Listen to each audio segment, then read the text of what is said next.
So what I want you to do on your sheet of paper is I want you to draw an umbrella. I know that's a weird request, but I want you to draw an umbrella, okay? If you don't know how to draw an umbrella, basically you can just do like a half circle. No, my umbrella's already off. Okay? I'm actually really good. Will it ruin the picture if I draw a high quality umbrella? You at least need to have space here and lots of space underneath. However else you want to draw it, that's fine, but you need space here and space underneath. That's fine too. This is generally what an umbrella looks like. You just need to get something close to this, okay? The reason I'm having you guys draw an umbrella, I know this is a weird request, okay? The reason I'm having you guys draw an umbrella is because we are going to talk about a term today, a type of, like a political term, in which a lot of other things fall underneath it. So that specific term is an umbrella for a lot of other things. So that's why we're drawing an umbrella, to help you remember, okay? We'll get to that in just a second. I'll tell you exactly where you need to write things and what you need to write. But basically with World War II and the entrance into World War II, like I said, we're going to talk about some specific political instances that are happening all across the world that is going to set up the conflict of World War II, okay? So when we talked about World War I at the very beginning of this trimester, we had a long list of things that caused World War I, right? We had our main causes: militarism, alliances, imperialism, nationalism, as well as a spark, a small event, or I shouldn't say small, a massive event of an assassination that's going to spark the entire thing, right? During World War I, tensions are very high, and it's just the perfect time, the perfect place for this type of conflict, okay? However, we also know that after World War I, the United States, as well as many, many other countries, had basically taken a vow, or at least were trying to take a vow, to say, hey, let's not ever do this again, right? We were trying to do things and trying to enact things that said, hey, this was a very bad idea. There was a large loss of life. We need to not do this again, okay? However, since we're talking about World War II, we know we weren't successful in that endeavor, okay?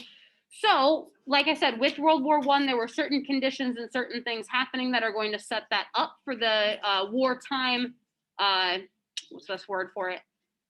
The wartime, etc. Okay, and the same thing is going to happen with World War II. We have certain things that are happening that is going to set us up for this high tension, lots and lots of problems. Okay, so the first thing that we're going to do, or what we're going to focus on today, I went too far. What we're going to focus on today is a government roll call. Okay, if you want to write this down at the very top of your sheet, you can. Don't write it in the umbrella. Something else is going to go on the umbrella. Okay, but if you want to write it at the top of your sheet, that's fine. But we're going to go through a government roll call and talk about the different types of government that are present in the world leading up to World War II. Okay?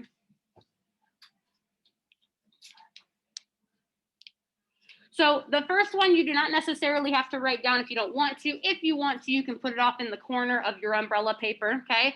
Because the first one that we're going to talk about is democracy, the government that we have, okay? Democracy as a political system, or I shouldn't even say as a political system, as a government system, is the people holding the power by electing representatives to make decisions for them. And our example, like I said, is the United States.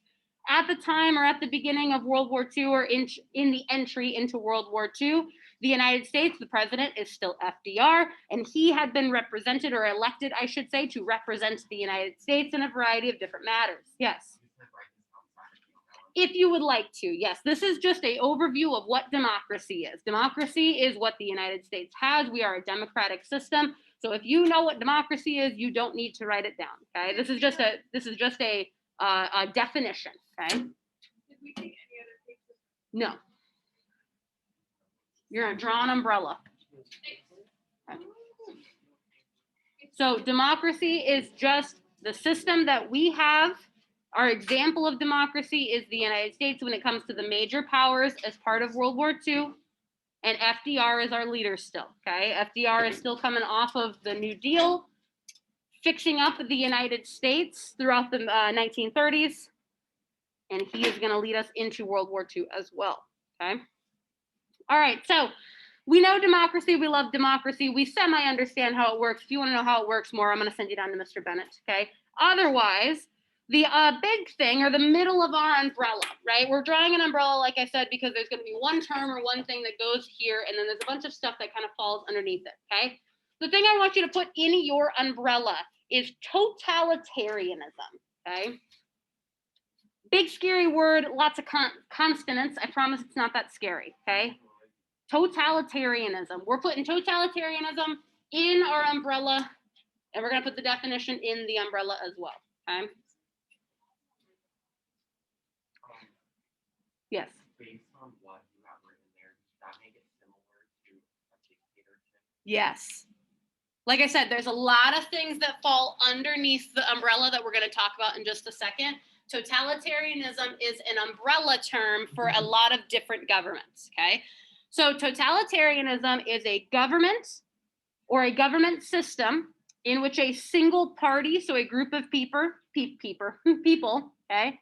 A group of people or a singular leader controls the economic, social, and cultural lives of its people. So either a small group of people or a singular person controls all three of those major aspects of its citizens' lives. So here, in my umbrella, I'm putting totalitarianism. How do I spell that? Totalitarianism. And then the definition. That's what I'm writing in my umbrella so far. Do we need to write more in our umbrella? Nope, you can just write that. Totalitarianism is a government in which a single party, so a small group of people or a leader, controls the economic, social, and cultural lives of its people, okay? Not in this definition, but something to recognize. Sometimes this means that they're elected. Sometimes they have elections in this process, that they're elected by the people and then they control these things. Other times they are appointed either by birthright or by a higher body. Or sometimes it's a takeover. It's a dictatorship. They've kind of placed themselves in this situation, okay? We have a variety of different options that we're going to talk about, okay? Totalitarian governments and the process of totalitarianism, these governments became super popular throughout the world during the Great Depression, okay? So if you guys remember when we were talking about the Great Depression in the United States was very, very bad, but they are not the only place, or we are not the only place in the world experiencing a recession or an economic loss, okay? Our economic loss was everyone else's economic loss as well. So the whole world is going through this Great Depression, okay? I want you to brainstorm for like 2 minutes, talk to your elbow partner or talk to somebody around you. Why might these types of governments, where a single party or a single leader controls all three of these aspects, become really popular throughout the Great Depression? Brainstorm for like 2 minutes with your elbow partner, and then we'll come back together and discuss, okay? Go.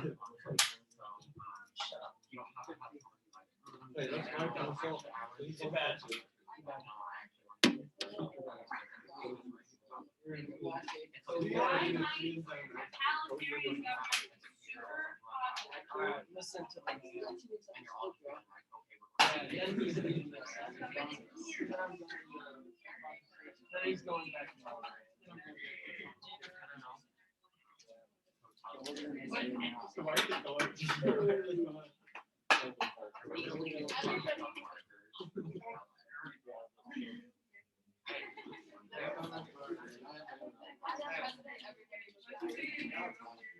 No, I have my own.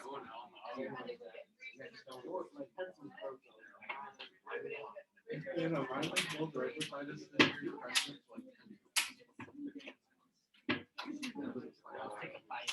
Take like another minute. Why might these types of governments be super popular? Because, you know, people would like these people to Wait, would you tell us that? Answer that question. like, Why might totalitarian governments be super popular during the we Great don't pick up Depression? Are you the? It'll make you do it. You're in justice for that.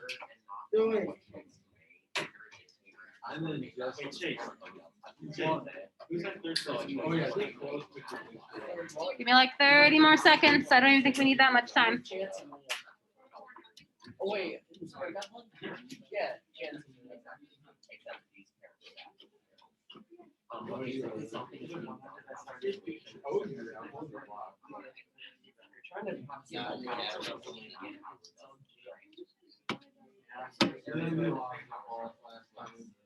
All right, time's up. Somebody raise your hand. Tell me one reason why totalitarian governments would be super popular. I saw Trey first. Give me one reason. Because they're economically desperate, so they want to believe that one man or one person or one thing can fix all the problems. Gives them all the power. Yes, so economically, everybody is in a bad spot. I like that term, economically desperate. They need somebody or they want to believe somebody can come in and fix it, basically. Okay, Ryan? If you have a dictator or a group of people with similar beliefs, you aren't going to have major powers struggling for what choice to make in order to fix the situation. That group or individual is going to make that choice, and everybody else has to deal with it. So basically, with a single party or a single leader, there's only one decision and one decision only. I don't have to mess around with trying to convince somebody else for the right decision. They're going to make a decision whether right or wrong, and I don't have to worry about it anymore. Okay? Somebody else give me another reason why totalitarianism is a good idea, or that people are kind of embracing totalitarianism during this time. You guys are both on the right track. I think we can do it in a different way. One more person. Why might totalitarian governments be super popular worldwide for this? You guys got it. Cool. So, like, no one's really saying no. You could just make a decision and no one would contradict this.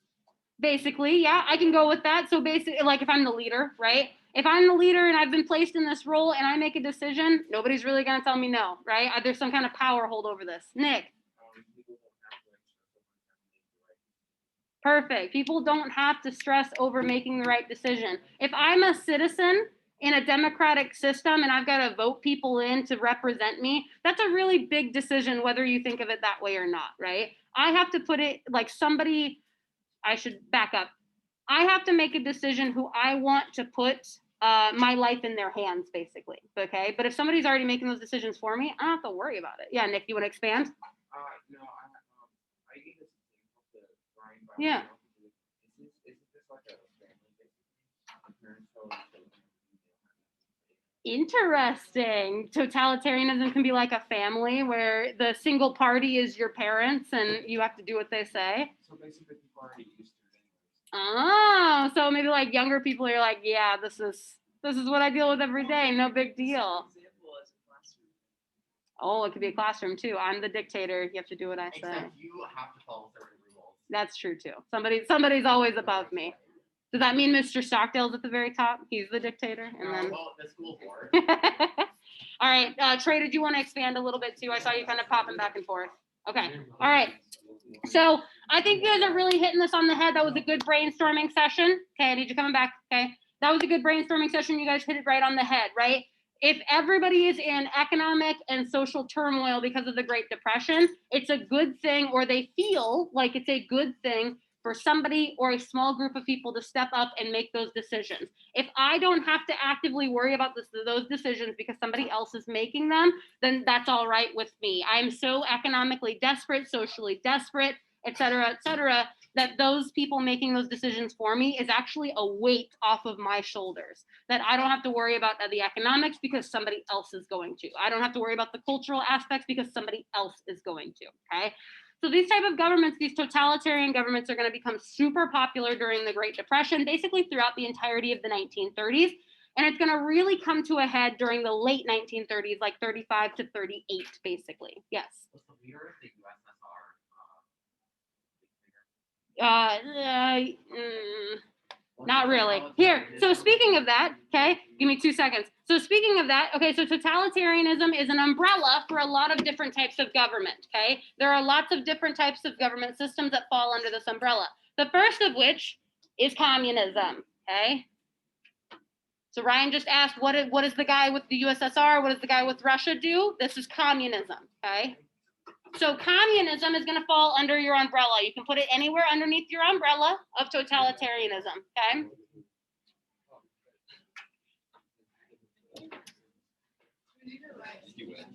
Yes. Yep. So kind of same kind of thing. So you have totalitarianism and the definition inside your umbrella. Now I'm going to put communism somewhere underneath my umbrella and then write the definition. Okay. Or at least the example. Okay. You can at least need the example. So communism is a form of totalitarianism because it is an economic and political system based on one party, government, and state ownership.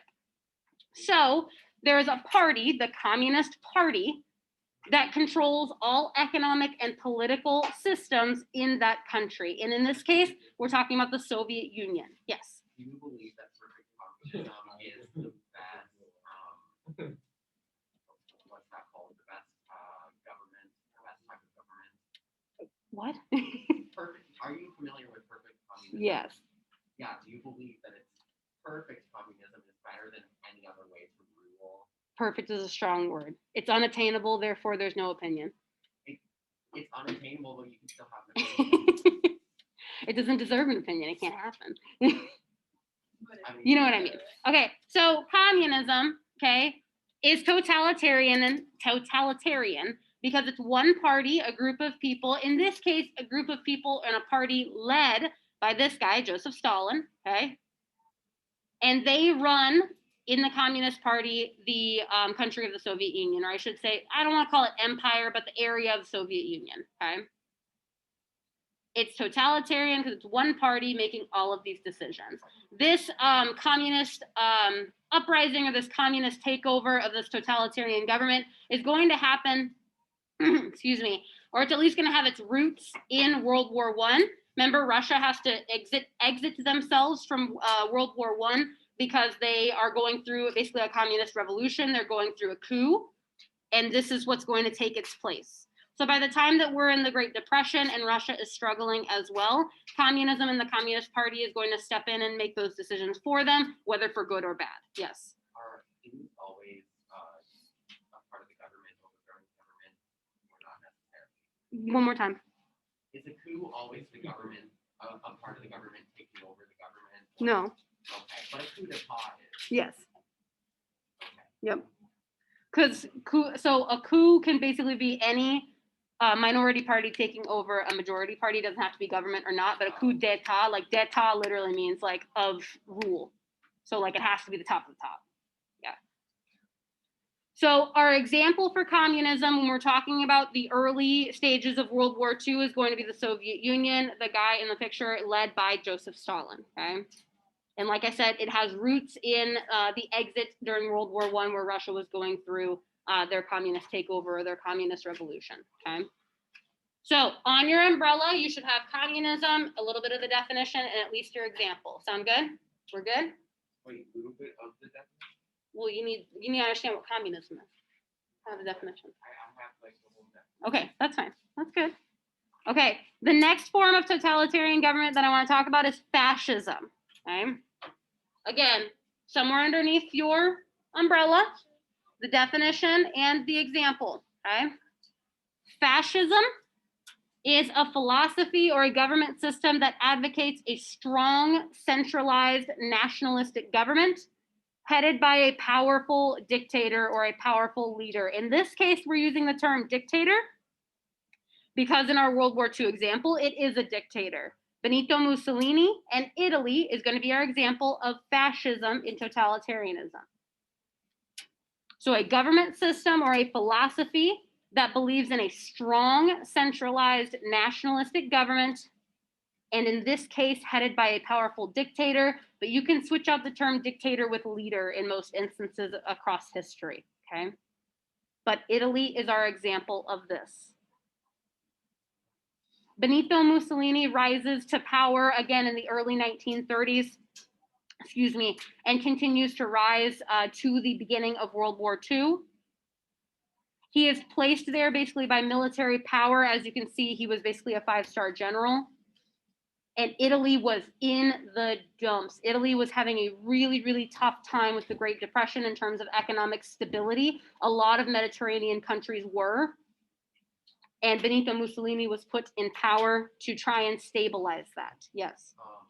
By like nationalistic, as Not necessarily extreme nationalism, because we're going to see the most extreme version in just a second, but nationalism just in the fact of like, why are we struggling? We're the best type of thing. Yeah. That was kind of like Benito Mussolini and the government or the military's thing is like, there's no reason we should be struggling. We're Italian. We're the best, right? There's no reason that we should be like this. If we had a stronger central government or if we had a stronger leadership system, we wouldn't be like this, okay? There's a wide spectrum of what fascism can be, basically.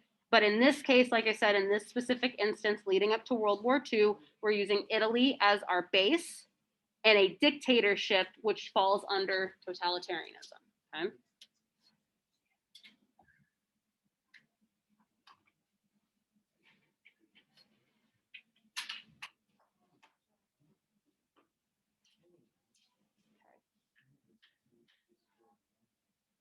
Give you a little more time. Make sure we got everything. Yes, Nick. I think some of these guys just need You just need a Snicker. Do they just seem too intense?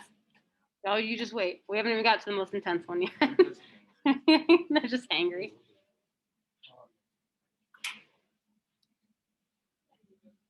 That could be true. Maybe they're just hangry.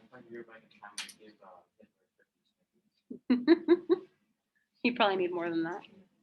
Hopefully he's allergic to peanuts, right? maybe about 3 months. Solves the problem right away. Hitler's allergic to peanuts. But actually, it's a paradox. If you went back in time and you killed Hitler, then Hitler would never exist, so there This wouldn't be isn't the Flash now. there wouldn't be a reason to kill Hitler. All right, thumbs up. We got everything, or we got fascism under our umbrella. And that'd be murder. Perfect. All right. The next one. Let's talk about the most extreme of them all. Very time appropriate. So, leading up to World War II, we have the emergence of a new totalitarian government of Nazism. I think there should be 2 eyes there. Personally. There's not. I checked it 3 times. I also think it looks wrong, but I promise it's right. Nazism. Nazism. It's supposed to be All right, so Nazism in the lead up to World War II is a new totalitarian government based off of white supremacy, okay? This is Adolf Hitler's government philosophy as well as the Nazi Party. Nazism in general is kind of a mixture between fascism and communism, not in the sense of communism with like the economic, but that the Nazi Party is the person who runs the state, or the the group of people who runs the state, as well as Adolf Hitler heading a dictatorship over the people. Okay, so there's a mixture when it comes to Nazism, but either way, it fits our definition of totalitarianism. Okay. Nazism is generally characterized by extreme nationalism. So this is the difference basically between the nationalism of Italy being like, why are we in such an economic downturn? Why are we like this? We're the best country ever. Versus we're the best country, like in Germany, Nazi Germany, we're the best country ever. Nobody else deserves to live because of that. Or nobody else deserves to do anything because we're the best, okay? That's the difference between like nationalistic tendencies or Italy's nationalism versus extreme nationalism of Nazi Germany, okay? Obviously also characterized by racism, as well as religious persecution against specifically the Jewish faith, but others as well, and as well as militaristic expansion. Yes. What category did Napoleon fall under? Like French Napoleon. Yeah. Imperialism, but also he's a dictator, so yes, yeah, he was still emperor. It's a hindsight question because he declared himself and everybody like decided he's the emperor of France, but if you look back historically, he was a dictator. He put himself there. Nobody really agreed with it. That's why he got exiled. Yeah. Charlie Chaplin. Who? It only takes one. This is a perfect example of how it only takes one person to ruin a whole like fashion trend.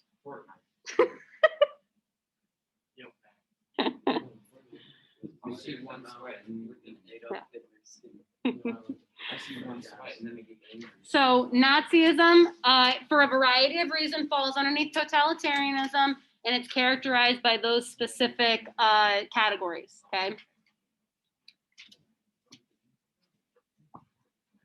Militaristic expansion as like a characteristic or like a checkbox, basically, is going to be present in all of these totalitarian governments that we see in the lead up of World War II. That's kind of one of our reasonings for, World War II starting, is the need for all of these countries that had been suppressed to be like, hey, remember imperialism? We didn't get to really say goodbye to that. We're not done with that yet, okay?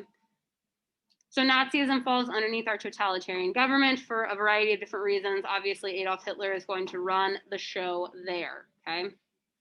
All right, last but not least for today, I have kind of like a bonus. It semi falls underneath totalitarianism based on the time period, but generally the government system used in other places in other times isn't considered totalitarianism, and that's going to be constitutional monarchies, okay?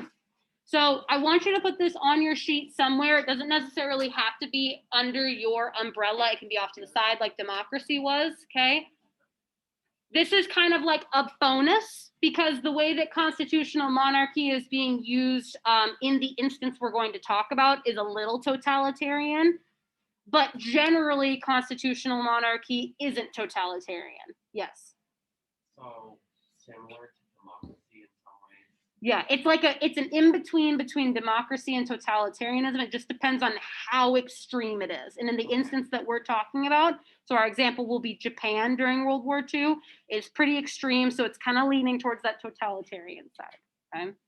So constitutional monarchy is described with two different parts, two moving parts. One part is a non-elected monarch that runs the show as the head of state. Okay. So this person is normally put there by birthright, if not just like, hey, you seem like the right person, here you go. And then they'll keep getting passed down, okay? But they are not elected. The people do not have any influence as to who the monarch gets to be, okay?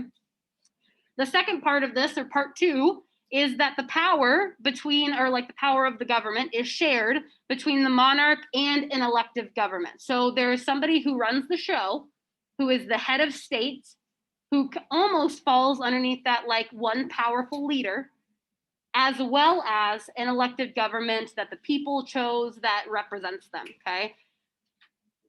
Generally, our perfect or our example of constitutional monarchy is the UK, Britain, right? That the Queen is the monarch, and then there's Parliament and other elected officials that work together to run the country, okay? Japan, during this time, this imperialistic nation of Japan, or the imperial nation of Japan, I should say, okay, has a constitutional monarchy as well. And during the lead up to World War II, sought expansion to solve their economic problems. So again, they're going through the ringer when it comes to the Great Depression. And they're like, hey, you know what would help us get more money if we conquered a bunch of other people to help us get money, okay? They're kind of back like in the imperialism unit where everybody else is in, you know, the World War II unit, okay? They're a little bit behind. But then they have to win every Yeah. conquer every land. They're just a smidge behind everybody else. Like they're still in US History A a little bit, and everybody else is in US History B, but they're catching up really, really fast. And that's a problem. And we'll talk about why that's a problem tomorrow. Huh? We still have Hawaii.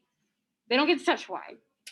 Give me what time? Give me like 10 more years. Not even. Give me like 6 more years and we'll talk about Hawaii.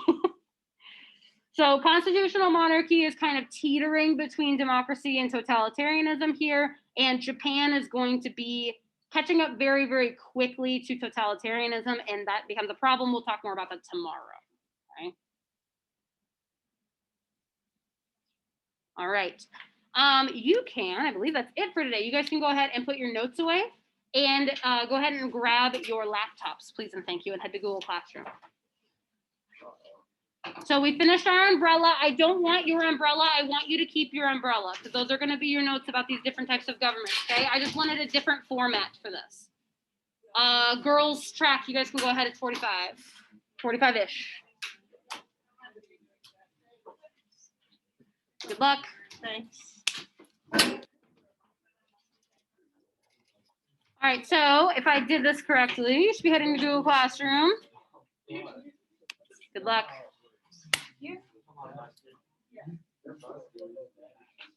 That's not.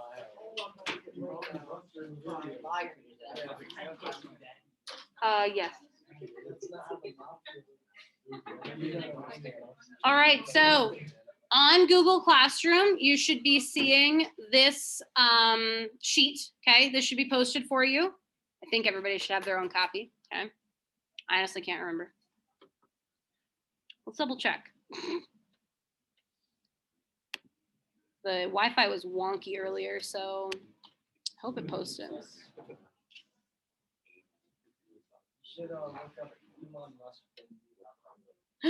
I didn't. Okay, I'm gonna post it real quick. That's my apologies, guys. I thought I had posted it. Those were so good. Elon Musk falling for SNL.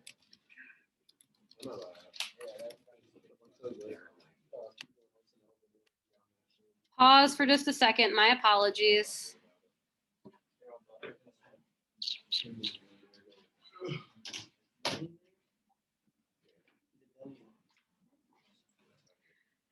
So what we're gonna do next on Google Classroom, like I said, I'm posting it right now. It's my apologies. I thought I had posted it earlier today. What we're gonna do is, this is kind of part 2 of discussing these totalitarian governments and basically the lead up to World War II, why these totalitarian governments are going to be a problem. Okay, it's posted now. Go ahead and refresh Google Classroom, please. So this is basically going to be a small exploration of why these totalitarian governments are going to be a problem in the lead up to World War II. And we're specifically going to be looking at, Adolf Hitler, Benito Mussolini, and Joseph Stalin. So communism, fascism, and Nazism, obviously, okay? When it comes to these totalitarian governments, okay? This is your table of totalitarian takeover. I know, again, a lot of consonants. I promise it's not that bad, okay? Yeah, Ryan. You should start calling it Classroom Google. Classroom Google. God, I saw a TikTok the other day where they just flipped the letters of like Google Classroom. So it'd be like Google Classroom. I thought it was so funny. They did it with all of the, anyway. Okay, so the table of totalitarian takeover is going to be an exploration into these different totalitarian governments and what they look like in action. So for this assignment, you'll be using the links below to help you fill out your table of totalitarian takeover. To be able to fully elaborate your answers, you need to use full sentences, please and thank you. And this is a chance to see how the major totalitarian governments look in action. So basically, there are 6 links here. Everybody gets 2 links, okay? So there's a link specifically, like if you look at the people, Adolf Hitler, Benito Mussolini, and Joseph Stalin, those are gonna take you, to some basically Britannica encyclopedia articles about them as leaders and about their rise to power. And then where it says Germany, Italy, Soviet Union, there's going to be basically some timelines and some other information to find, like, what laws they passed, what they did with their people, et cetera, okay? You're going to use those links to fill out the chart. It's a pretty short chart. You should be able to do that. You just need to read, basically, okay? This is nothing more than a close reading assignment for our Thinking Like a Historian, okay? We're just reading the article, finding the answers, and then, elaborating with full sentences, okay? Any questions on what you are responsible for your totalitarian takeover table? What does old style dates mean? What? So in Britannica, it says Joseph Stalin was born December 18th and died. Oh no, was born December 16th. Old style, so as in before there were cell phones, I believe. Yeah. No. Then what is old style calendar? I don't know. Interesting. It might be, yeah. Yeah. Interesting. I'll look that up real quick and I'll let you know. I didn't know it had that. Okay. Any other questions on what you need? So it's the change from Julius to Gregorian. Okay. Okay. Any other questions?